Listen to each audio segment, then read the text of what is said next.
Bismillahirrahmanirrahim. Wa la ilaha illallah Muhammadan Rasulullah sallallahu alayhi wasallam. Assalamu alaikum wa rahmatullahi wa barakatuh. My brothers and sisters, my name is Afaf Nasher. I'm with CARE New York, the Council on American Islamic Relations New York chapter. We're a civil rights organization that defends your right to be Muslim, to live Islam fully without any kind of hesitation. We want to thank our partners at ITV for allowing us this series to talk to all of you locally and abroad, inshallah. And we are talking about our right to live Islam and the defense of that right here in New York and in the United States and everywhere, inshallah.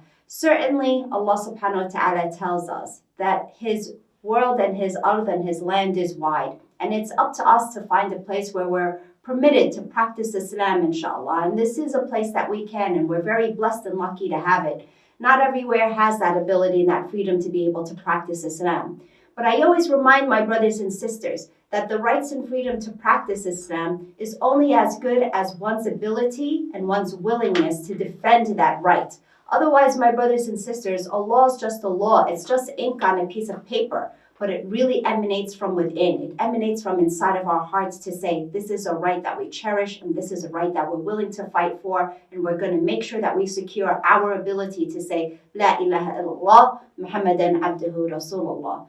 My brothers and sisters in Islam, I wanted to talk today more to what a lot of our sisters face, and especially those sisters who practice Islam openly through what they wear, our modest dress. And we did already touch upon that on a prior episode, and we said we have every right to dress the way that we want. But I wanted to delve a little bit more into specifically the hijab and the kinds of issues that our sisters face, not just in the street, but really everywhere. Let me give you a few examples. We spoke a little bit about what our youth sometimes are challenged with in school. So our youth, in particular the girls who wear hijab, have had many incidents in which their hijab is pulled at or taken off by another peer or another student who wants to bully them because of the fact that they're Muslim and they wear hijab, and it's an easy target. Unfortunately, we've also seen that even with teachers and administrators. We've had teachers telling young girls, why are you wearing that thing on your head? And they refer it to a thing in a derogatory sense. They try to convince our sisters who are young and impressionable that they would look much prettier with their hair and they don't need to wear a hijab.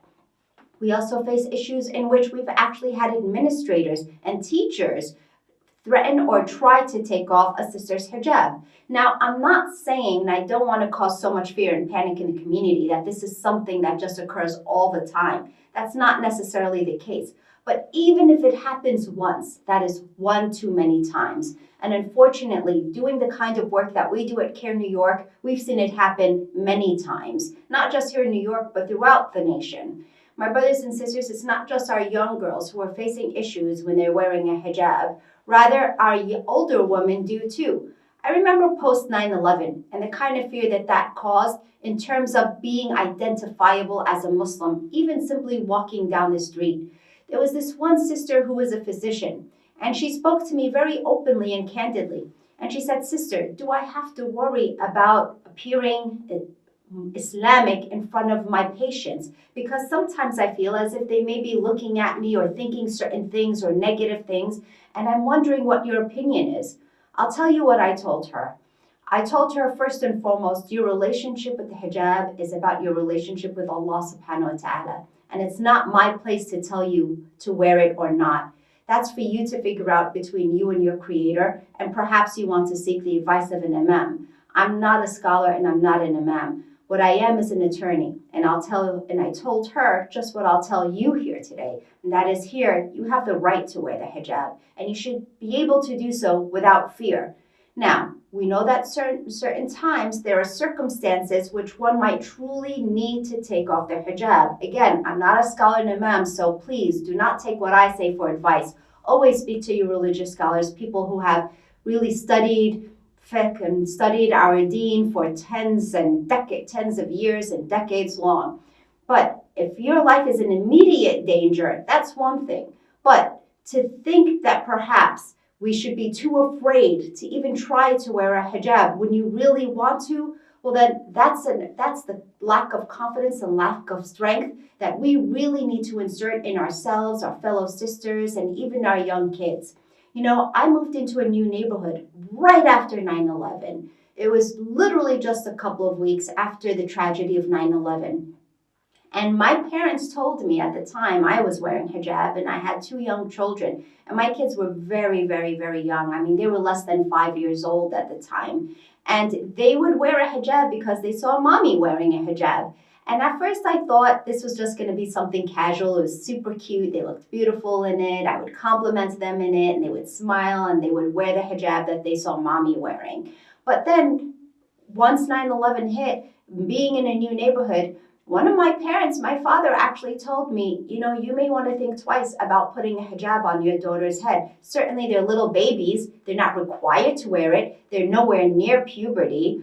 Perhaps some of your neighbors may look at the fact that you put a hijab on your daughter's head and think that you're too fanatical, that you're too religious. And I told my father immediately what my heart and what my mind told me to say. And that is that I really appreciate you looking after us. And of course, we want to be secure, and I don't want to put my kids in any danger. But unless there's an imminent threat, how could I possibly look at my two young daughters in the face and tell them to hide their Islamic faith?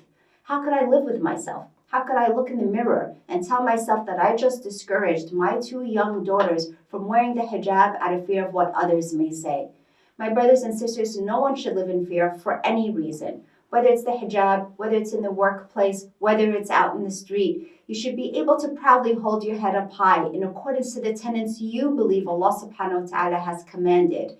And inshallah, bi'idhnillah, we hope Allah subhanahu wa ta'ala encourages all of our sisters to live Islam freely without any fear. Keep us in your da'as. And assalamu alaikum wa rahmatullahi wa barakatuh. Jazakum Allah khairan.